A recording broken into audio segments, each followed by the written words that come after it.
Perfect dosa recipe খুঁজছেন তাহলে এই ভিডিওটা আপনার জন্য। ট্রাস্ট মি, এই ভিডিওটা শেষ পর্যন্ত দেখবেন এবং বাসায় যদি এভাবে ট্রাই করেন আপনি খুবই মজাদার দোসা বানাতে পারবেন।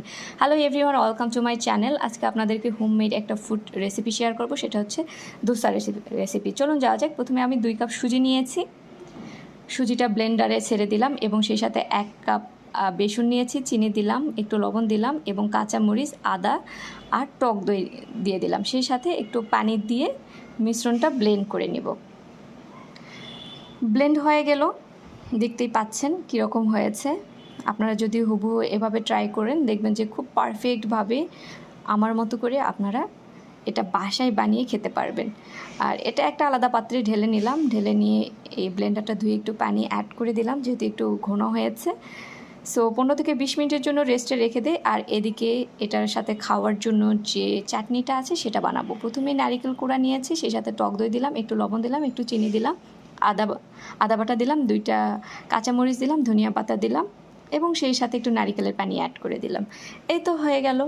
এবং এই চাটনির উপর দেওয়ার জন্য আমি আলাদাভাবে একটু তেল গরম করে নিচ্ছি, সেটা হচ্ছে সয়াবিনের তেল, এবং সেই সাথে একটু সরিষা আর শুকনা মরিচ, ধনেপাতা, এই 4টা উপকরণ দিয়ে আমি এই যে ছেড়ে দিলাম এটার উপরে, চাটনিটার উপরে। দেখতেই পাচ্ছেন এটা দিলে কিন্তু অনেক টেস্ট বেড়ে যায়, কখনো এটা স্কিপ করবেন না। এরপর আসা যাক বাটারে। এটা কিন্তু একটু ঘন হয়েছে, আমি আবার একটু লবণ এবং একটু পানি অ্যাড করে দিলাম, দিয়ে একটু পাতলা করে নিচ্ছি, কারণ যখন আপনি দেখবেন যে রেস্টে রেখে দিলে এটা আস্তে আস্তে শুকিয়ে যায়। তো যাই হোক, আমি একটা ফ্রাই প্যান নিয়েছি এবং ফ্রাই প্যানে পানি ছিটিয়ে দিলাম, দিয়ে খুব আলতো করে এটা ছড়িয়ে দিলাম ফ্রাই প্যানের উপরে। তেল কিন্তু কখনোই দেওয়া যাবে না, এটা মাথায় রাখবেন, তেলটা কিন্তু উপরে দিতে হবে। বাটারটা যখন আস্তে করে দেখবেন যে শুকিয়ে এসেছে তার উপরে একটু তেল ব্রাশ করে দিবেন, কিন্তু নিচে কখনো তেল দেওয়া যাবে না, তাহলে কিন্তু সব ফ্রাই প্যানে লেগে যাবে, আপনি কিন্তু উঠাতে পারবেন না।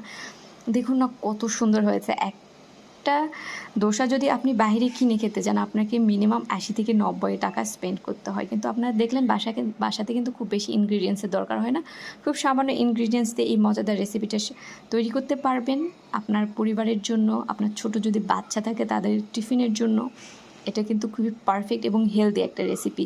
আর যেহেতু এখানে এক্সট্রাভাবে অয়েল ইউজ করা হয় না, সো এটা খুবই হেলদি এবং যারা ডায়েট করছেন তাদের জন্য কিন্তু এটা পারফেক্ট একটা রেসিপি হবে বলে আমি মনে করি। তো আপনাদের সাথে গল্প করতে করতে যে দেখুন আমার 2টা দোসা হয়ে গিয়েছে এবং কত সুন্দর হয়েছে, তাই না? এটা খেতেও কিন্তু অতুলনীয়। আর এই যে হাত দিয়ে যখন এটা করছি না, খুবই ভালো একটা সাউন্ড আসছিল, খুবই মজার হয়েছে এবং খুবই পারফেক্ট। এভাবে তৈরি করলে আপনারা দেখবেন খুবই পারফেক্টভাবে পারছেন বানাইতে। যারা প্রথমবার বানাচ্ছেন তাদের জন্য এই ভিডিওটা খুবই ইফেক্টিভ। যদি ভালো লাগে অবশ্যই পাশে থাকবেন। আল্লাহ হাফেজ।